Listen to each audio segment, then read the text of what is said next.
कार्तिक मास महात्म्य कथा अध्याय 2। भगवान श्री कृष्ण आगे बोले, हे प्रिय, जब गुणवती को राक्षस द्वारा अपने पति एवं पिता के मारे जाने का समाचार मिला तो वह विलाप करने लगी।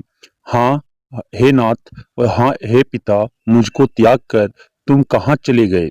मैं अकेली स्त्री तुम्हारे बिना अब क्या करूं? अब मेरे भोजन, वस्त्र आदि की व्यवस्था कौन करेगा? घर में प्रेम पूर्वक मेरा पालन पोषण कौन करेगा? मैं कभी भी नहीं कर सकती। मुझे विधवा की कौन रक्षा करेगा? मैं कहाँ जाऊं? मेरे पास तो अब कोई ठिकाना भी नहीं रहा। इस प्रकार विलाप करते हुए गुणवती चक्कर खाकर धरती पर गिर पड़ी और बेहोश हो गई। बहुत देर बाद जब उसे होश आया तो वह पहले ही ही भांति करुण विलाप करते हुए शोक सागर में डूब गई। कुछ समय के बाद जब वह संभली तो उसे ध्यान आया कि पिता और पति की मृत्यु के बाद मुझे उनकी क्रिया करनी चाहिए जिससे उनकी गति हो सके। इसलिए उसने अपने घर का सारा सामान बेच दिया और उससे प्राप्त धन से उसने अपने पिता एवं पति का श्राद्ध आदि कर्म किया। तत्पश्चात वह उसी नगर में रहते हुए आठों पहर भगवान विष्णु की भक्ति करने लगी। उसने मृत्यु पर्यंत तक नियम पूर्वक सभी एकादशियों का व्रत और कार्तिक महीने में उपवास एवं व्रत किए। हे प्रिय, एकादशी और कार्तिक व्रत मुझे बहुत ही प्रिय है। इनसे मुक्ति, भक्ति, पुत्र तथा संपत्ति प्राप्त होती है। कार्तिक मास में जब तुला राशि पर सूर्य आता है तब ब्रह्म मुहूर्त में उठकर स्नान करने और व्रत और उपवास करने वाले मनुष्य मुझे बहुत प्रिय है, क्योंकि यदि उन्होंने पाप भी किए हो तो भी स्नान और व्रत के प्रभाव से उन्हें मोक्ष प्राप्त हो जाता है। कार्तिक में स्नान, जागरण, दीपदान तथा तुलसी के पौधे की रक्षा करने वाले मनुष्य साक्षात भगवान विष्णु के समान है।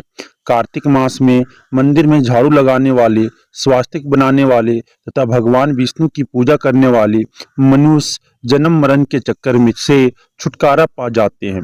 यह सुनकर गुणवती भी प्रतिवर्ष श्रद्धा पूर्वक कार्तिक का व्रत और भगवान विष्णु की पूजा करने लगी। हे प्रिय, एक बार उसे ज्वर हो गया और वह बहुत कमजोर भी हो गई। फिर भी वह किसी प्रकार गंगा स्नान के लिए चली गई। गंगा तक तो वह पहुंच गई, परंतु शीत के कारण वह बुरी तरह से कांप रही थी। इस कारण वह शिथिल हो गई। तब मेरे भगवान विष्णु दूत उसे मेरे धाम में ले आए। तत्पश्चात ब्रह्मा आदि देवताओं की प्रार्थना पर जब मैंने कृष्ण का अवतार लिया तो मेरे गण भी मेरे साथ इस पृथ्वी पर आए, जो इस समय आदो है। तुम्हारे पिता पूर्व जन्म के देह में देव शर्मा थे तो इस समय सत्यजीत है। पूर्व जन्म में चंद्र शर्मा जो तुम्हारा पति था वह डाकू है, और हे देवी, तू ही वह गुणवती है। कार्तिक व्रत के प्रभाव के कारण ही तू मेरी अर्धांगिनी हुई है। पूर्व जन्म में तुमने मेरे मंदिर के द्वार पर तुलसी का पौधा लगाया था। इस समय वह तेरे महलों के आंगन में कल्पवृक्ष के रूप में विद्यमान है। उस जन्म में जो तुमने दीपदान किया था उसी कारण तुम्हारी देह इतनी सुंदर है और तुम्हारे घर में साक्षात लक्ष्मी का वास है। चूंकि तुमने पूर्व जन्म में अपने सभी व्रतों का फल पति स्वरूप विष्णु को अर्पित किया था, उसी के प्रभाव से इस जन्म में तुम मेरी प्रिय पत्नी हुई हो। पूर्व जन्म में तुमने नियम पूर्वक जो कार्तिक मास का व्रत किया था उसी के कारण मेरा और तुम्हारा कभी वियोग नहीं होगा। इस प्रकार कार्तिक मास में व्रत आदि करने वाले मनुष्य मुझे तुम्हारे समान प्रिय है।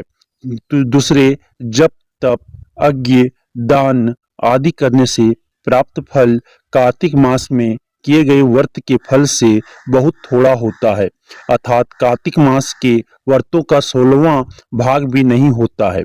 इस प्रकार सत्यभामा भगवान श्री कृष्ण के मुख से अपने पूर्व जन्म के पुण्य का प्रभाव सुनकर बहुत प्रसन्न हुई।